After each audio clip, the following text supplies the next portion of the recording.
इस फिल्म को हमेशा फिल्म उद्योग की छत के रूप में जाना जाता है। ये अब तक की सबसे ज्यादा रेटिंग वाली फिल्म भी है। लगभग 4 मिलियन लोगों ने इसे बेहतरीन समीक्षाएं दी हैं। इसे किसी ने नहीं देखा, इस बार इसे मत चुकिए। कहानी इस प्रकार है। हमारे सामने की जगह संयुक्त राज्य अमेरिका की प्रसिद्ध शशांक जेल है।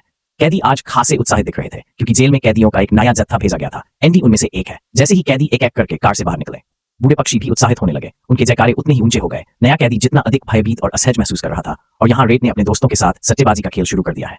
उन्होंने शर्त लगाई कि आज रात कौन व्यक्ति सबसे पहले रोएगा।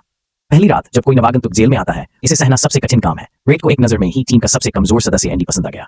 उस पर सिगरेट चिप्स के 5 पैकेट लगे थे। सेल में प्रवेश करने से पहले कैदियों को वाटर गन से नहलाया जाना चाहिए, फिर बदबूदार कीटाणुनाशक पाउडर का छिड़काव करें। रात में देर से पुराने कैदियों ने अभी आए नए कैदियों को मौखिक रूप से उत्तेजित करना शुरू कर दिया। ये मोटा आदमी आखिरकार रोने से खुद को नहीं रोक सका और बाहर आ गया। बाद में उस मोटे आदमी को जेल प्रहरियों ने बाहर खींच लिया और पीटा। लेकिन एंडी, जिस पर रेड ने दांव लगाया था, उसका जन्म रातों रात नहीं हुआ था। इस घटना ने रेड को आश्चर्यचकित कर दिया क्योंकि वह हमेशा लोगों को बहुत सटीकता से देखता है। वो इस तरह का सट्टेबाजी का खेल कभी नहीं हारा है। इसलिए वे एंडी को कैद करने के कारण के बारे में पूछताछ करने लगे। पता चला कि वह एक बैंक का लॉबी मैनेजर है। इस दिन उसने अपनी पत्नी को घर पर एक आदमी के साथ धोखा करते हुए पकड़ लिया। बस कार में सफेद शराब के कुछ घूंट पिए। उनसे हिसाब चुकता करने के लिए ऊपर जाने की तैयारी करो और कमरे में मौजूद 2 लोगों को अचानक पूरे लोगों ने मार डाला। घटनास्थल पर केवल पिस्तौल बची थी जिस पर एंडी की उंगलियों के निशान थे। प्रकृति एंडी सबसे बड़ा संदिग्ध बन गया। न्यायाधीश ने उसे आजीवन कारावास की सजा सुनाई, लेकिन उसे अन्यायपूर्वक जेल में डाल दिया गया। एंडी कई चिंताओं के साथ जेल आया। वह इतने तक ही सीमित रहने को तैयार नहीं था। ऐसा वातावरण उसे असहनीय बना देता था। उसकी पसंद और बातचीत दूसरों से मेल नहीं खाती थी। अचानक एक दिन उसने रेड को ढूंढने की पहल की क्योंकि रैट यहाँ सब कुछ जानता है। अपने संबंधों के आधार पर वे जेल में प्रतिबंधित सामग्री प्राप्त कर सकते हैं। एंडी चाहता है कि रेड उसे एक छोटा हथौड़ा दिलाने में मदद करे। रेड को पता चला और उसने उससे पूछा। रेड के दिल में अभी भी संदेह था, लेकिन जब उसे हथौड़ा मिला, इससे ये चिंता दूर हो जाती है क्योंकि आप इस हथौड़े का उपयोग जेल में खुदाई करने के लिए कर सकते हैं। इसे खोदने में कम से कम 500 साल लगेंगे। तब उसे राहत महसूस हुई और उसने अपने दोस्त से एंडी को हथौड़ा सौंपने के लिए कहा। अगला, एंडी का जीवन आसान नहीं है। वह जल्द ही जेल में 3 बहनों के निशाने पर आ गई। उनके पास एक अद्वितीय यौन रुझान है। एंडी की अकेले रहने की आदत के कारण वे अक्सर मौके का फायदा उठाकर एंडी को मजबूर करते थे। अगर एंडी उसकी बात नहीं मानता तो उसे बुरी तरह पीटा जाता था। बस इतना ही। 1 साल बीत गया। तीनों बहनों ने फिर भी एंडी को जाने नहीं दिया और उसका चेहरा हमेशा घावों से भरा रहता है। उसकी इच्छा शक्ति नष्ट हो गई है। मैंने खुद को त्यागने के बारे में भी सोचा।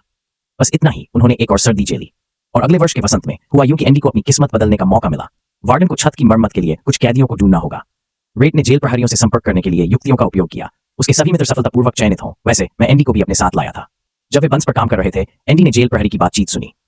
कैप्टन एक अच्छी कार खरीदना चाहता है, लेकिन आपको बहुत सारे कर और शुल्क चुकाने होंगे। ये टैक्स उसके लिए आधे साल की सैलरी खर्च करने के लिए काफी है। बस जब कप्तान चिंतित था, एंडी अचानक ऊपर चला गया। ये आपके लिए खुद को अभिव्यक्त करने का मौका है। उन्होंने कैप्टन से कहा कि मेरे पास आपके लिए उचित तरीके से करों से बचने का एक अच्छा तरीका है। आपको एक पैसा भी नहीं देना पड़ेगा।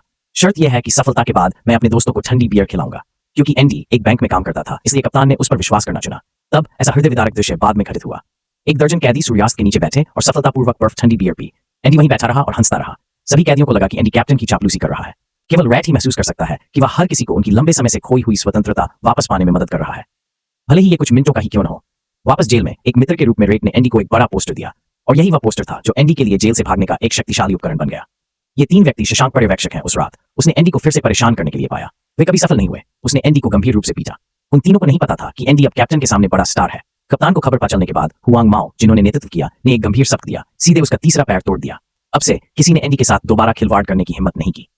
इस दिन वार्डन अचानक वार्ड का चक्कर लगाता है। उसने एंडी को एक किताब पकड़े हुए देखा। बाइबल। वार्डन भी एक ईसाई संत है। उसने एंडी से सवाल पूछने की कोशिश की। अप्रत्याशित रूप से एंडी पुस्तक की सामग्री को उल्टा पढ़ सकता था। इससे वार्डन की भी प्रशंसा हुई। बाद में वार्डन व्यक्तिगत रूप से एंडी से मिले और उनके लिए नई नौकरियों की व्यवस्था की। क्या आपको लगता है वार्डन सचमुच इतना दयालु है? वह सिर्फ एंडी की वित्तीय क्षमता का फायदा उठाना चाहता था, क्योंकि वार्डन ने कई वर्षों तक यहाँ काम किया है। बड़ी मात्रा में रिश्वत ली गई और पैसे को गुप्त रखा गया। उसे धन शोधन में मदद के लिए एंडी जैसे लोगों की तत्काल आवश्यकता है, क्योंकि एंडी कभी बाहर नहीं निकल सकता। आपके राज लीक होने को लेकर चिंता करने की कोई जरूरत नहीं है। एंडी उम्मीदों पर खरा उतरा। धन शोधन के लिए विभिन्न तरीकों का प्रयोग करें और वार्डन के लिए बक नामक एक नई पहचान बनाई गई। ऐसे में भविष्य में जांच होने पर भी जेल वार्डन का पता नहीं चलेगा। एंडी का अपना विशेष कार्यालय है। करों से बचने में मदद के लिए अधिक से अधिक जेल प्रहरियों ने भी उसे ढूंढना शुरू कर दिया। उन्होंने वास्तव में छान भाग्य बदलता है वाक्यांश को स्पष्ट रूप से लागू किया। एंडी ने मदद के लिए रेड को भी काम पर रखा, जो श्रमिक शिविर में था। काम के बाद एंडी ने लाइब्रेरी बनाने के लिए वार्डन के पास आवेदन भी किया। कैदियों को स्थान प्रदान करें, आप टाइम पास भी कर सकते हैं। लेकिन वार्डन ने उससे कहा, सरकारी धन का उपयोग केवल ऊंची दीवारें बनाने के लिए किया जा सकता है। प्रबलित पिंजरों का प्रयोग करें। यदि आप कैदियों का जीवन सुधारना चाहते हैं, आप केवल स्वयं ही आवेदन कर सकते हैं। अब से एंडी सरकार से फंडिंग के लिए आवेदन करने के लिए हर दिन पत्र लिखते हैं, परंतु यह समुद्र में डूबते हुए पत्थर के समान था। आधा साल बीत गया, अभी तक उनके पत्रों का कोई जवाब नहीं आया।